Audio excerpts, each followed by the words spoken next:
یعنی کہ ایران کے اوپر جب اسرائیل نے حملہ کیا تھا تو ہمیں ایران کو بجائے ریٹیلیٹ کرنے کے اس کو یہ کرنا چاہیے تھا کہ وہ کہتا کہ جی پہلے ایران کے ہمارے اور افغانستان کی ڈائنامکس بالکل چینج ہے ان کے ساتھ. تو افغانستان کو ہم نے جتنی دفعہ یہ چیز کنوے کی ہے کہ بھائی آپ یہ جو لوگ ہیں آپ کے پاس آپ ان کو کنٹرول کریں. آپ نے دوحہ کا ذکر کیا اس سے پہلے جو سیٹنگز ہوئی یا ٹاکس ہوئی استنبول میں ہوئی وہاں پر دوحہ میں ہوئی. مجھے ایک منٹ جی پلیز.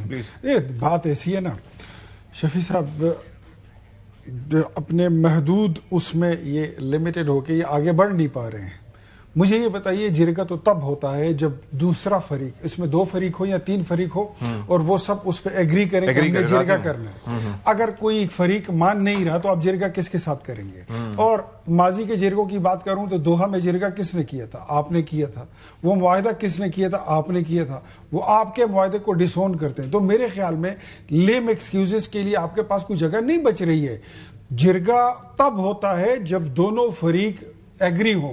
اس وقت وہ آپ کے چوکوں میں بازاروں میں مسجدوں میں وہ پورے ملک میں برسر پیکار ہیں, آپ کے دارالخلافے تک آ گئے ہیں. اور اس وقت آپ یہ کہتے ہیں کہ ہماری یہ پالیسی جو ہے یہ ایسی ہونی چاہیے, وہ پالیسی فلاں ایسی ہونی چاہیے.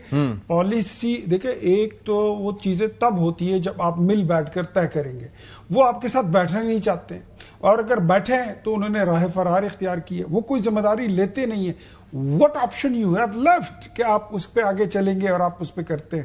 کچھ نہیں کر سکتے. آپ کے پاس یہی کہ جیسے آپ نے مثال دی بڑی بہترین کہ ایک ملک پر حملہ ہو اور دوسرا بولے کہ میں ڈائلاگ کرتا ہوں.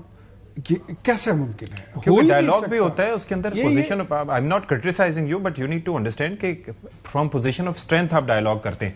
برابری کی سطح پر کوئی چیز ہوتی ہے تو اس کے اندر ہمیشہ تناؤ ہوتا ہے, اس میں تناؤ ہوتا ہے. پوزیشن آف اسٹرینتھ سے آپ ڈائلاگ کرتے ہیں بھائی آپ اگر ہمیں ماریں گے تو ایسا نہیں ہو سکتا ہم جواب نہ دیں. دیکھیے ایک دن کی کہانی تو نہیں ہے نا, اس کے پیچھے پوری ایک پس منظر ہے. اس پس منظر میں اگر آپ دیکھیں, کیا آپ اپنے آپ کو محفوظ تصور کرتے ہیں شفیع جان؟ کہاں پہ؟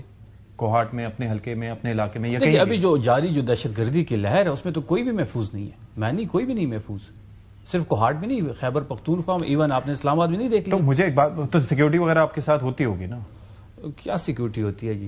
کوئی میں سیکیورٹی پر آتا ہی نہیں ہوں اپنے ساتھ. اچھا, لیکن ابھی میں نے سنا ہے کہ آپ نے علی امین گنڈاپور جو کہ سابق وزیر اعلیٰ ہیں ان سے سیکیورٹی واپس. نہیں, ایسی کوئی بات نہیں. وہ اس کی بات ابھی چل بھی رہی تھی, واٹس ایپ گروپس میں بھی چل رہی تھی. ایسی کوئی بات نہیں. ایسی کوئی بات نہیں؟ نہیں ایسی کوئی بات. اچھا, ان کے ترجمان سے ہم ذرا بات کر لیتے ہیں, دیکھ لیتے ہیں ترجمان سے بات کر لیں. میں نے جو اپنے کہتے ہیں ہم نے سنا ہے کہ 12 اہلکار کوئی تھے اور وہ ان سے سیکیورٹی کے واپس لے لیے گئے. ان کے ساتھ 12 سے زیادہ ہے میرے خیال میں. آپ کنفرم کر لیں, مجھے اس کا آئیڈیا نہیں ہے, لیکن جو میں نے اپنے سورسز سے پتہ کیا ہے تو ایسی کوئی بات نہیں ہے. ایسی گورنمنٹ کی طرف سے کوئی بات نہیں ہے ایسی. اچھا چلیں, جو میں نے اپنے سورسز سے کنفرم. چلیں ٹرائی کریں جی کنیکٹ کرنے کی کوشش.